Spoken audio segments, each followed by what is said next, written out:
Hello and जय हिंद दोस्तों। प्रचंड क्लासेस में आप सभी का स्वागत है। यूपी पीसीएस, आरओ और यूपी ट्रिपल एससी के सारे एग्जाम के लिए रिवीजन क्लास में आज हम मध्यकालीन भारत शुरू करेंगे। इससे पहले प्राचीन भारत की क्लास हो चुकी है, उसे आप जाके चैनल पे प्राप्त कर सकते हैं। चलिए शुरू करते हैं इसको इस्लाम का उदय से। ओके, तो इस्लाम का उदय देखेंगे। इस्लाम अरबी भाषा के दो शब्दों से मिलकर बना है। सल्म मतलब शांति और सिल्म मतलब समर्पण।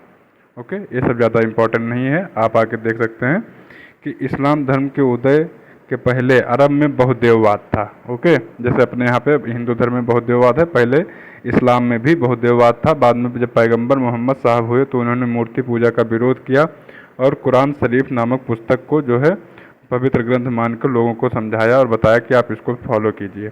इस्लाम में जो है 5 कर्तव्य बताए गए हैं, तो कौन कौन से हैं? एक, कलमा पढ़िए, नमाज पढ़िए 5 बार, रोज़ा रखिए जिसमें सूर्योदय से सूर्यास्त तक अन्न जल नहीं ग्रहण करना होता है, जक़ात जिसमें 2.5% अपनी आमदनी का गरीबों में दान देना होता है और एक बार ज़िंदगी में हज जाना रहता है। तो कलमा, नमाज, रोज़ा, जक़ात और हज, ये 5 मेन काम हो गए इस्लाम में फॉलो करने वाले। पैगंबर मोहम्मद साहब ने जो अपना केंद्र बनाया धर्म का, मदीना में बनाया। पैगंबर मोहम्मद साहब के धर्मराज, इन्होंने क्या किया कि धर्मराज अर्थात एक खिलाफत की स्थापना की। धर्मराज को इन्होंने क्या कहा? खिलाफत। और खिलाफत पे जो हुकूमत करेगा उसको कहा गया खलीफा। तो खलीफा यहीं से शुरू होगा। तो पैगंबर साहब के बाद खिलाफत मतलब धर्मराज के प्रमुख को खलीफा कहा गया। ओके, अब आइए देखते हैं पहला खलीफा। तो पवित्र खलीफाओं को देख लीजिए। तो पैगंबर साहब के बाद 4 पवित्र खलीफा हुए। नंबर 1 अबू बकर, 632 से 634 ईस्वी, ये प्रथम खलीफा थे। इन्होंने अल्लाह को केंद्र में रखकर मुसलमानों पर शासन किया और इस्लाम धर्म को प्रचार किया। अब देखिए यहाँ पे देखिए शिया सुन्नी का खेल यहीं शुरू होगा। तो अल्लाह को इन्होंने केंद्र में रखा है, ईश्वर को। हजरत उमर 634 से 644 तक इन्होंने शासन किया और इनके समय में विजय अभियान बहुत ज़्यादा हुए। ईरान, इराक, मिस्र, सीरिया पर सबको जीत लिया इन्होंने और भारत पे भी आक्रमण किया तो वहाँ पे असफल रह गए, भारत में हार गए। 636 ईस्वी में इन्होंने पहला भारत पर आक्रमण, कब हुआ अरबों का पहला आक्रमण? 636 में, जिसमें ये जो है हजरत उमर की जो सेना थी वो असफल हो गई, भारतीय लोगों ने हरा दिया।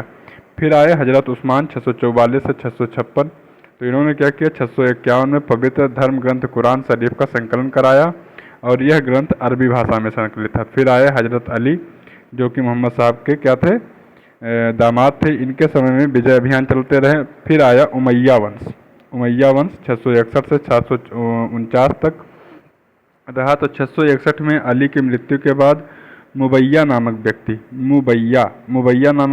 व्यक्ति ने अली के पुत्र मतलब इनके नाती थे मोहम्मद साहब के, तो हसन को हटाकर यहाँ पे लिखा है लेकिन उनको मार दिया गया था एक्चुअली। तो हटाकर उनकी हत्या करके खलीफा बन गया और राजधानी अपनी कहाँ बनाई? दमिश्क। ओके, फिर आता है अब्बासी वंश। तो अब्बासी वंश 749 में अब्बास सफ़ाह ने ईरानियों के सहयोग से उमैया वंश को अंत करके अब्बासी वंश की नींव डाली। अब्बासी वंश की राजधानी कहाँ बनी? तो ये बनी बगदाद। इस वंश का अंतिम खलीफा था मुस्तकीम। अब आ गया अरबों के सिंध विजय। ठीक है, अभी तक जितने भी आक्रमण हुए सब में असफल रहे। अब देखिए अरबों का सिंध विजय कैसे हुआ। तो 711 में खलीफा वालिद के उत्तरी क्षेत्र ईरान के गवर्नर अल हज्जाज ने खलीफा के सिंध अभियान की अनुमति प्राप्त की और 711 में उबैदुल्ला के नेतृत्व में, इसको नाम याद रखिएगा, उबैदुल्ला के नेतृत्व में इसने पहला सिंध अभियान किया। ठीक है, और ये पराजित हो गया। दूसरा अभियान बुदैला, पहला किया उबैदुल्ला ने, दूसरा किया बुदैला ने और ये भी असफल रहा। अब तीसरा अभियान करेगा कौन? मोहम्मद बिन कासिम 712 में। तो मोहम्मद बिन कासिम करता है 712 में। मोहम्मद बिन कासिम ने सिंध के शासक दाहिर को हरा दिया और दाहिर युद्ध में जो है युद्ध करते हुए मारा गया। अब ये तीसरा अभियान इनका सफल हुआ। ठीक है, 712 में। अरबों में सिंध पर विजय के कारण क्या थे? तो राजनीतिक कारण थे कि मुस्लिम राज्य के विस्तार करना था। आर्थिक कारण था कि हमारा देश बहुत समृद्ध था और इस पर धन प्राप्त करना चाहते थे। और जो धार्मिक कारण था कि वो लोग जो इस्लाम धर्म का प्रसार करना चाहते थे। तात्कालिक कारण क्या था कि कुछ अरबी जहाज़ों को समुद्री डाकुओं ने लूटा था। कहाँ पे? हिंद महासागर में, सिंध के बगल में। ओके, तो वहाँ पे क्या हुआ? अरब महासागर में लूटा था, अरब सागर में। तो इसीलिए इन लोगों ने क्या कर दिया? हमला कर दिया सिंध पर। ओके, अब देखते हैं कि इनके आने से यहाँ प्रभाव क्या हुआ। इसमें ये सब आपका जो है मेंस लिखने के लिए भी तैयार हो सकता है यहाँ से। तो राजनीतिक प्रभाव क्या हुआ कि अरबों की प्रशासनिक नीतियाँ मध्य युग के तुर्क, अफगान, मुगल साम्राज्य के लिए भी मार्गदर्शन का कार्य करती हैं। जब अरबों ने जो है आक्रमण करके सिंध को जीत लिया तो मुगलों ने और तुर्कों और अफगानों को भी लगा कि हम लोग यहाँ पे जीत सकते हैं, तो वो लोग भी आकर्षित होने लगे। आर्थिक प्रभाव क्या हुआ कि जो भारत में खजूर की बागवानी और ऊंट का पालन जो है अधिक होने पर इसका जो है विकास बहुत तेज़ी से हुआ। चर्म शिल्प को प्रोत्साहन मिला, चमड़े के शिल्प को, और मुद्रा प्रणाली का विकास हुआ, नगरीकरण हुए। ठीक है, चलिए सामाजिक प्रभाव क्या हुआ, तो सामाजिक समानता का विकास हुआ, क्योंकि पहले जो लोग थे वो सब एक तरीके से थे, अब जो है बाहरी लोग भी आने लगे, तो इसमें समानता का विकास हुआ। सब लोगों ने कहा कि चलो कोई बात नहीं, बाहरी लोग आ रहे हैं, एक्सेप्ट करो, और सब लोग समान हैं। ऊंच नीच वर्ग भेद की कमी हुई और पर्दा प्रथा का प्रारंभ हुआ। पर्दा प्रथा प्रारंभ हो गई, बाहरी लोग आ गए हैं तो पर्दा करना चालू कर दिया लोगों ने। सांस्कृतिक प्रभाव क्या हुए कि सिंधी भाषा का विकास हुआ। भारत में कुरान का सर्वप्रथम अनुवाद सिंधी भाषा में किया गया था, ये याद रखिएगा। सैकड़ों अरबी विद्वान आए, चिकित्सक, दर्शन, गणित, ये सब आ गए। भारत में अनेक भारतीय ग्रंथों का अरबी में अनुवाद हुआ। आयुर्वेद, सूर्य सिद्धांतिका, सुश्रुत संहिता, पंचतंत्र आदि का अरबी में अनुवाद हुआ। अब देखते हैं कि तुर्कों का उदय एवं भारत पर आक्रमण। तुर्कों का जैसे उदय हुआ, भारत पर आक्रमण करके, वो देखते हैं। तो तुर्क मध्य एशिया खानाबदोश जनजातियाँ थीं। जो तुर्क थे ये क्या थे, जनजातियाँ थीं, मध्य एशिया में पाई जाती थीं। अब्बासी खलीफाओं के समय ये लोग जो है महल रक्षक और पेशेवर सैनिक के रूप में नियुक्त किए गए थे। इसी समय ईरान इराक क्षेत्र में समानिद राज्य का उदय हुआ। आगे चलकर समानिद राज्य कमज़ोर हो गया, उसके लाभ उठाकर गजनी को केंद्र बनाकर अलप्तगीन ने तुर्कों पर जो है स्वतंत्र राज्य स्थापित कर लिया। तो तुर्कों का स्वतंत्र राज्य स्थापित किया किसने, अलप्तगीन ने। तुर्कों का स्वतंत्र राज्य इसने स्थापित कर दिया। और किस राज्य पर इसने आक्रमण कर, मतलब किस राज्य को पर इसने अपना अधिकार जमा लिया था, समानिद राज्य। क्या नाम था, समानिद। तो ये याद रखिएगा, अभी तक ये क्वेश्चन पूछा नहीं गया है, हो सकता है पूछ ले कभी। ठीक है, अब देखेंगे अलप्तगीन के बारे में। तो ये 962 से 977 तक इसका सीन चलता है। राजधानी बनाता है अपनी गजनी को। अलप्तगीन ने 1700 चुने हुए तुर्क अधिकारियों को नियुक्त किया था, इसमें से एक सुबुक्तगीन था। ठीक है, अब क्या होगा कि अलप्तगीन के बाद सुबुक्तगीन शासक करेगा। क्यों, क्योंकि सुबुक्तगीन जो है अलप्तगीन का दामाद भी था।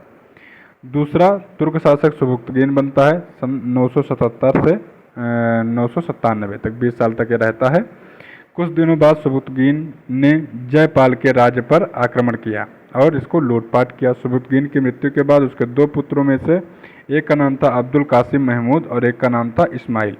तो दोनों के मध्य उत्तराधिकार में युद्ध हुआ, जिसमें अब्दुल कासिम महमूद विजयी हुआ और अब्दुल कासिम महमूद गजनवी के नाम से बाद में जो है शासन किया इसने। महमूद गजनवी अब आता है सीन इसका 998 से 1030 तक ये राज करेगा। तो महमूद गजनवी गद्दी पर बैठने के एक वर्ष के अंदर ही बगदाद के जो अब्बासी खलीफा थे अल कादिर बिल्लाह से गजनी के शासक के रूप में मान्यता प्राप्त कर ली। उसमें कौन थे, अल कादिर बिल्लाह। अल कादिर बिल्लाह ने महमूद गजनवी को अमीन अल मिल्लत, मुसलमानों का रक्षक, अमीन अल मिल्लत, ये नाम याद रखिएगा, अमीन अल मिल्लत, मुसलमानों का रक्षक, या यामिनुद्दौला, साम्राज्य का दाहिना हाथ, यामिनुद्दौला। तो यामिनुद्दौला तो आप जानते होंगे, लेकिन अमीन अल मिल्लत भी इसको कहा जाता था, तो ये याद रखिएगा, हो सकता है पूछ ले कि उपाधि थी। तो किसने दी थी, एक दी थी कादिर बिल्लाह ने। ओके, महमूद गजनवी सुल्तान की उपाधि धारण करने वाला पहला मुस्लिम शासक था। बहुत ज़्यादा इंपॉर्टेंट है कि महमूद गजनवी जो है सुल्तान की उपाधि धारण करने वाला पहला मुस्लिम शासक था। इससे पहले कोई भी मुस्लिम शासक सुल्तान की उपाधि नहीं धारण किए थे। भारतीय अभियान इसे कैसे चालू हुआ, तो महमूद गजनवी 1000 ईस्वी से 1027 ईस्वी तक भारत पर कुल 17 बार आक्रमण करता है। इसका जो है पहला अभियान 1000 ईस्वी में हुआ, जब इसने सीमा के कुछ क्षेत्रों पर विजय जो है प्राप्त कर ली थी। आगे देखते हैं कि दूसरा अभियान कब होता है, तो 1000 ईस्वी में पहला हुआ, 1001 में अगले साल दूसरा इसने अभियान किया और हिंदू शाही वंश राजा जयपाल के विरुद्ध आक्रमण किया। जयपाल इस पराजय की जो अपमान हुआ उसको सहन नहीं कर सके और स्वयं निर्मित जो है चिता एक जलाई और उसमें जो है कूदकर आत्महत्या कर लिया। किसने, जयपाल ने। जो सुबुक्तगीन था इसने किसको हराया था, तो इसने भी जयपाल को ही हराया था। ठीक है, और बाद में गजनवी ने भी जयपाल को हराया। तो जयपाल क्या हुआ कि इसी खानदान से बार बार हार रहा था, तो इसने क्या कर लिया, आत्महत्या कर लिया। 1008 में ये पुनः इसने हिंदू शाही राज्य पर आक्रमण किया और यहाँ के शासक जो थे, कौन, जयपाल के पुत्र थे आनंदपाल, क्या नाम था, आनंदपाल या कहीं कहीं आनंदपाल भी लिखा रहता है। तो आनंदपाल को बैहंद के में जो है पराजित कर दिया। तो आनंदपाल को भी पराजित कर दिया किसने, महमूद गजनबी ने। इस विजय के बाद महमूद गजनबी ने सिंध पर आकर जो है अधिकार किया और 1018 में इसने गंगा घाटी में प्रवेश किया। देखिए 1018 में कब करता है, गंगा घाटी में। ये क्वेश्चन आ चुका है कि गंगा घाटी में इसने कौन से अभियान पर जो है प्रवेश, तो 1018 में किया, प्रवेश किया और यहाँ के गुर्जर प्रतिहार राजा राज्यपाल, क्या नाम था, राज्यपाल द्वारा शासित कन्नौज राज्य पर आक्रमण किया। ठीक है, तो ये क्वेश्चन पूछा जा चुका है कि जब इसने गंगा घाटी पर आक्रमण किया था तो पाल वंश का कौन राजा था, तो क्या नाम था उनका, महाराज का, राज्यपाल।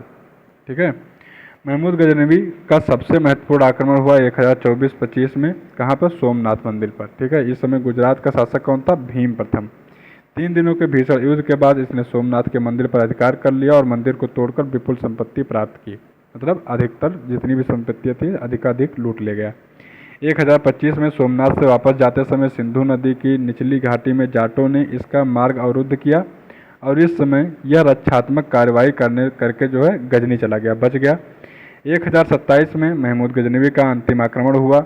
यह आक्रमण जाटों के विरुद्ध था, एक तरह के दंडात्मक अभियान था, क्योंकि जाटों ने इसका अभियान रोका था जब 1025 में यह सोमनाथ मंदिर लूट के जा रहा था। तो इसमें इसने जाटों को कठोरता से दमन किया और जो है वापस फिर से चला गया। महमूद गजनवी के जो प्रमुख भारतीय अभियान थे उसको देख लीजिए। 17 बार इसने आक्रमण किया था, इसमें से 7 बहुत ज़्यादा इंपॉर्टेंट हैं। उनके राजाओं के नाम भी याद रखिए क्योंकि उसको पूछता है। 1001 और 2 में इसने जो है हिंदू शाही राज्य पर आक्रमण किया, जयपाल उस समय राजा था। 1005 में मुल्तान पर आक्रमण किया, अब्दुल फतेह उस समय राजा था। 1008 में हिंदू शाही राज्य पर आक्रमण किया, तब आनंदपाल, जयपाल का पुत्र, फिर से राजा था। 1012 में थानेश्वर पर आक्रमण किया, राजा राम उस समय उसके जो है राजा थे। 1018-19 में कन्नौज पर आक्रमण किया, राज्यपाल राजा थे। 1020-21 में कालिंजर पर आक्रमण किया, विद्याधर उसके राजा थे। और 1024-25 में सोमनाथ पर आक्रमण किया, भीम प्रथम के समय।